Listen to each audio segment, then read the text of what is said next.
Halo teman-teman, berjumpa lagi bersama saya, Salsabila Iqlila Fairuzana. Dalam kesempatan kali ini, kita akan membahas mengenai satu sosok makhluk yang namanya diistimewakan di dalam Al-Quran, kemudian namanya diagungkan oleh lisan Nabi, dan diberikan jubah yang sangat istimewa oleh Allah Subhanahu wa Ta'ala. Akan tetapi, yang menjadi sayangnya adalah banyak yang tidak mengetahui keistimewaannya.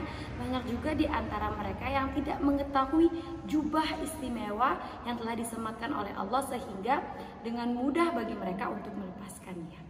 Siapa lagi? Sosok ini adalah sosok yang pengaruhnya sangat penting di dalam kehidupan kita.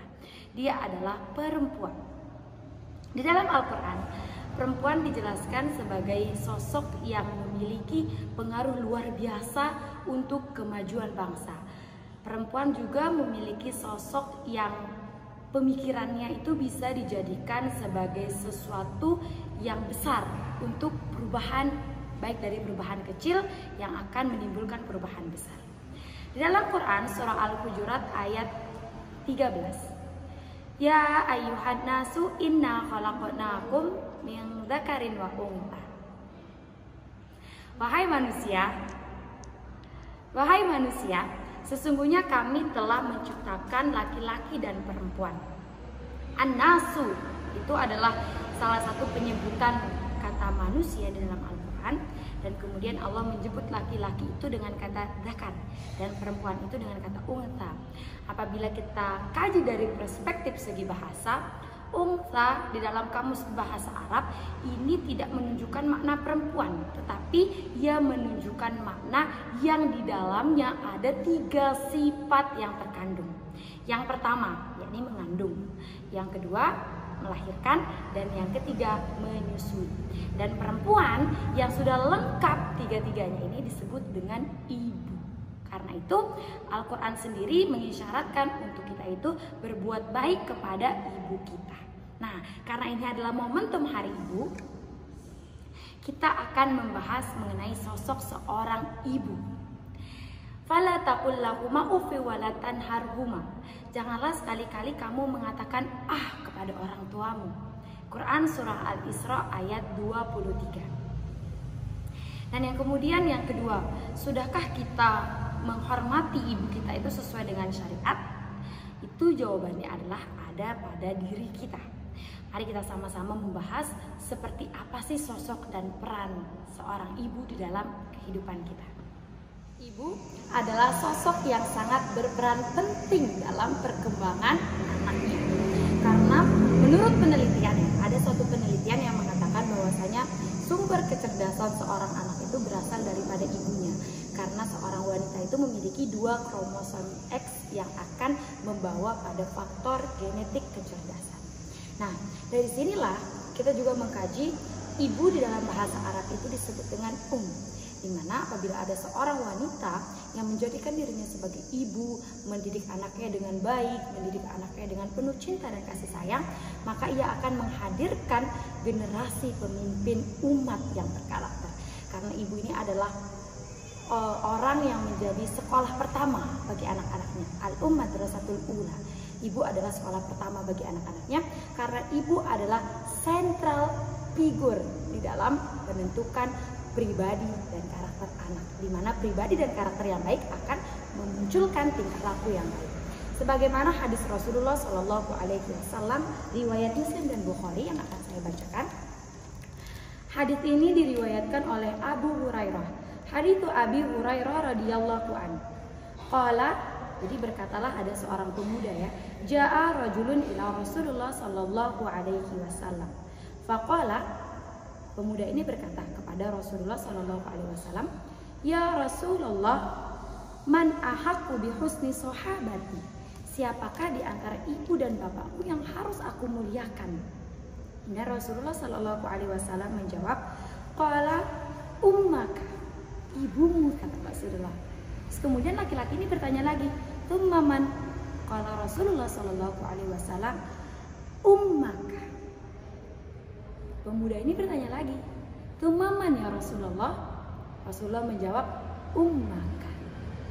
Dan yang keempat kalinya Rasulullah baru mengatakan tsumma abuka. Jadi dari hadis inilah Nabi Muhammad SAW telah mengisyaratkan kepada hambanya, ibu itu adalah seseorang yang harus kamu hormati, yang harus kita junjung tinggi. Jangan sekali-kali menyakiti hatinya. Sebagaimana kisah seorang pemuda yang namanya sangat dikenal di langit. Nah, pemuda ini bernama Uwais Al-Qarni, satu sahabat Nabi yang berasal dari Yaman.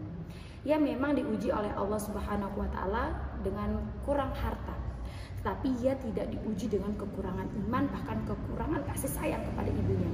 Uwais Al-Qarni adalah seorang pemuda yang tinggal dengan ibunya, yang ibunya itu buta dan tidak bisa jalan. Suatu ketika ibunya itu ngomong, "Wahai anakku, aku pengen sekali untuk datang ke Baitullah untuk melaksanakan ibadah haji." Kemudian Uwais Al-Qarni berkata, "Ya, hanya saya mengatakan iya kepada ibunya." Tapi ia berdoa kepada Allah, "Ya Allah, gimana caranya aku untuk mewujudkan mimpi ibuku?" Kemudian Allah itu menurunkan hidayah kepada dia. Dia seketika berpikir untuk membeli seekor domba. Sampai-sampai orang-orang di sekelilingnya itu mengatakan, "Uwais Al-Qarni itu udah gila. Ngapain dia beli domba? Lihat deh, turun naik gunung ngapain coba bawa domba?" Suatu ketika, ini sekitar 8 tahun di dalam kisahnya diceritakan, sampai domba yang waktu itu dibeli oleh Uwais Al-Qarni itu adalah anak domba yang sangat kecil. Kemudian domba itu sekarang udah berusia 8 tahun dan beratnya itu sekitar 100 kg. Kemudian Uwais Al-Qarni ini sudah menjadi pria yang sangat kokoh, yang sangat dibilangnya berotot, terus sangat kekar. Nah, kemudian datanglah musim haji. Uwais Al-Qarni ini dengan bangganya, dengan sangat kekuatan yang telah diberikan oleh Allah, ia menggendong ibunya perjalanan dari Yaman sampai ke Baitullah, dan ia melaksanakan haji dan selalu menggendong ibunya. Nah, sehingga Rasulullah SAW ini mengatakan kepada para sahabatnya, mintalah doa kepada Uwais Al-Qarni, karena ia adalah pemuda yang namanya itu sangat terkenal di langit dan Allah tidak mungkin tidak mengabulkan doanya.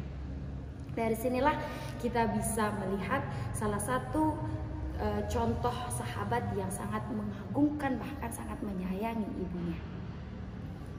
Hai teman-teman yang berbahagia, ibu itu adalah sentral utama di dalam kehidupan kita. Karena kasih sayangnya itu kita bisa menjadi seperti ini. Sebagaimanapun ibu yang mengandung kita, di dalam Al-Quran dijelaskan di dalam surah Al-A'raf ayat 189. Walladzi khalaqalakum min nafsin wahidatin wa ja'ala minha zawjaha litaskuna ilaiha. Falamma taghashaha hamalat hamlan khafifan famarrat bih. Sebelumnya, salah satu bentuk keagungan Allah Subhanahu wa Ta'ala itu yakni menciptakan manusia itu berpasang-pasangan.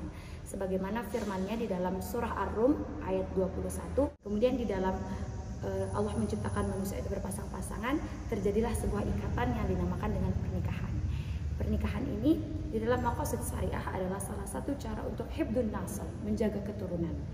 Dan dia telah melakukan salah satu dari syariat Islam yang kemudian untuk menjaga keturunannya dia dikaruniai seorang anak, dan telah falamma taghashaha hamalat hamlan khafifah, yang telah hamil, mengandung dengan waktu 9 bulan 10 hari. Itu ila qadarin maklum, sampai waktu yang ditentukan. Kemudian ia melahirkan. Setelah melahirkan, ia diperintahkan untuk menyusui anaknya. Wal walidatu yurdi'na auladahunna haulaini kamilaini. Al-Baqarah 233. Wahai ibu-ibu, susuilah anakmu sampai ia sempurna berumur 2 tahun. Ini adalah bentuk kasih sayang yang telah diberikan oleh ibu kita. Sudah semestinya kita sebagai seorang anak terus mencintainya, menyayanginya, dan bahkan juga menghormatinya. Semoga apa yang saya sampaikan hari ini bisa menjadi suatu ilmu untuk kita senantiasa menyayangi orang tua kita, terutama ibu. Semoga bermanfaat. Wabillahi taufiq wal hidayah. Wassalamualaikum warahmatullahi wabarakatuh.